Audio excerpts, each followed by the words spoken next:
20 years of BRICS. During this time, the composition of participating countries and partners has, of course, significantly grown. Many Western states do not like this, and of course, it is no secret that pressure is being exerted on some countries. How do you think does this affect the further expansion of the association? And are there applications right now? There is interest, and the understanding that BRICS is a prototype of the future multipolar world order also exists. At the same time, I want to emphasize in particular that no one is trying to fence themselves off from the rest of the world, from the global minority. The platform where it is possible to discuss topics that concern the global majority and the global minority in a business-like, honest manner, on the basis of searching for a balance of interests, is the G20, where both the leading states and partners of BRICS, as well as the countries of the G7 and their Asian allies, Japan, South Korea, are represented. In the G20, the supporters and participants of BRICS and the participants and partners of the G7 are represented approximately equally. And in general, this is a very, very promising field and platform, provided, of course, that our Western colleagues stop attempts, which they actively made some time ago, to Ukrainize both this agenda and the agenda of the Group of 20.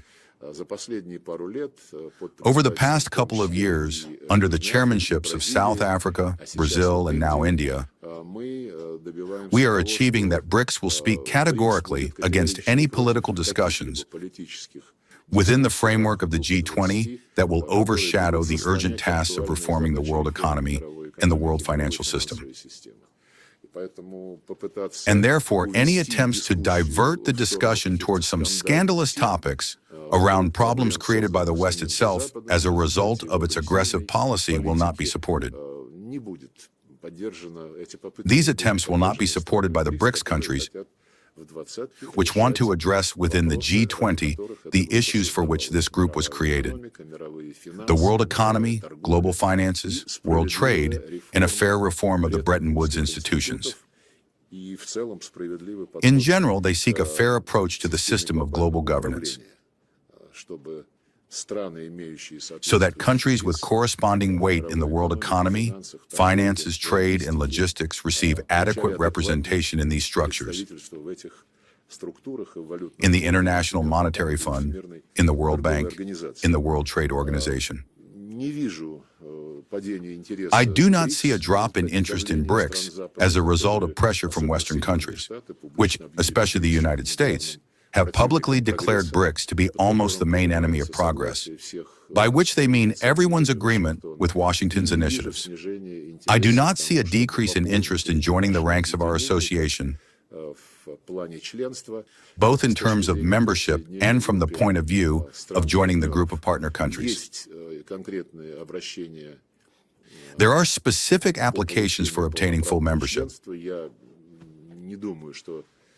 I do not think it makes sense to speak about this publicly.